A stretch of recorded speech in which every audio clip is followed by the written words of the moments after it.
Magandang araw Kabole. So video nito Kabole, of course, here is our updated mock draft.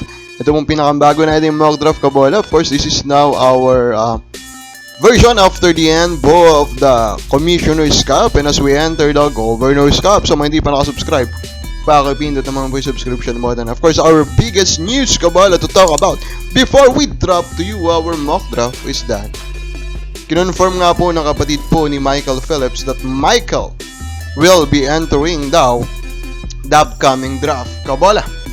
So, of course, a lot of teams, a lot of fans started salivating about this guy, Michael Phillips, Kabole. And of course, we know kung gaano rin naman talaga kasi ka-monstrous ang ginawa po ni Michael Phillips sa kanyang UAA career. This guy is a ball of energy. So, she's 6'6", 6'7", Kabole. And talaga yung laruan niya ay big man na big man. Parang ano siya, sa paningin ko na, bigger version po siya ni Cliff Hatch. Although, mas energetic pa rin yung Cliff Hatch. Pero ito talaga, si Phillips, the energy is there, the activity is there, Kabole. The strength is there, Kabole, the athleticism. Gamit na gamit po niya yan in the way he plays, Kabole. Kaya hindi nakakapagtaka na madami pong excited for him. And of course, they are now projecting him as the number 1 pick. And for me, of course, hindi po mali yun. Hindi mali na i-project natin ito pong si Michael Phillips as the number 1 pick. Especially that he is a big man, Kabole. And we know na pinaka-importante pa rin po ang big man po sa PBA. Pero I want to ask a question, Kabole. Kasi kung i-compare mo po yung numero niya sa numero po ni Baltazar, who of course won MVP in the MPBL, parang malayo yung kalidad. The last tournament ni Baltazar in MPBL, ito po yung average niya. 15.7 points, 16.1 rebounds, 5.8 assists. While Michael Phillips, of course, he is leading Kabole San Juan. He is currently averaging, ito pong si Michael Phillips, Kabole,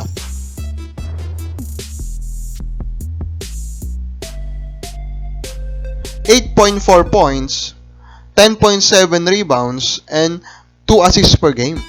And even shooting only at 43%. So, Kabole, may difference, no? May difference. Kabole, what do I mean, Kabole? Mas monstrous yung Baltazar in his days dito sa MPBL kaysa sa pinapakita po ni Phillips. Maybe, of course, malamang si Phillips is not going all out, di ba? Hindi tulad ni Baltazar. Kasi si Baltazar, he is playing for his home province.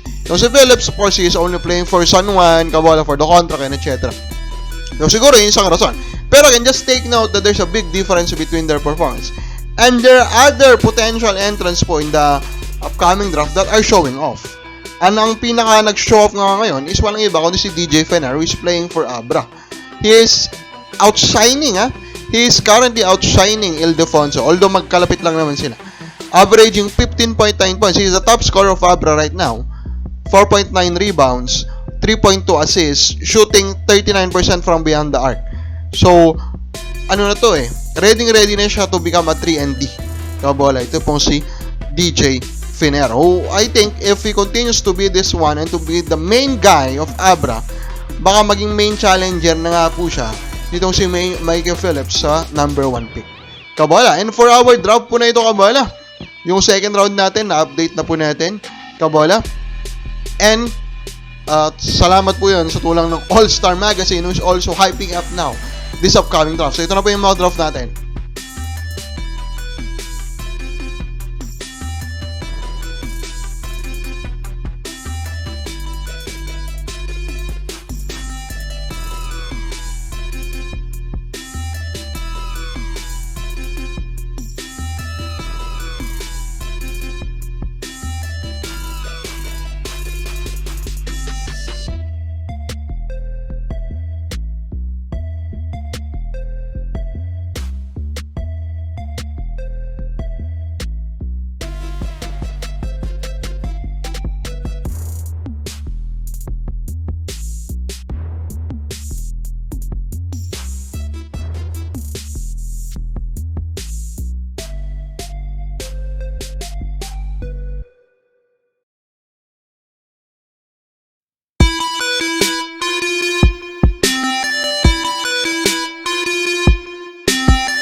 So as you can see, we have a very deep draft. Kaya sabi ko nga po, yung second round po ng draft na to, parang katumbas pa rin po siya ng first round na isang average draft. Kaboling. O baka bola, nasiyan ka ba sa kinuha ng favorite team mo? Comment lang po sa baba.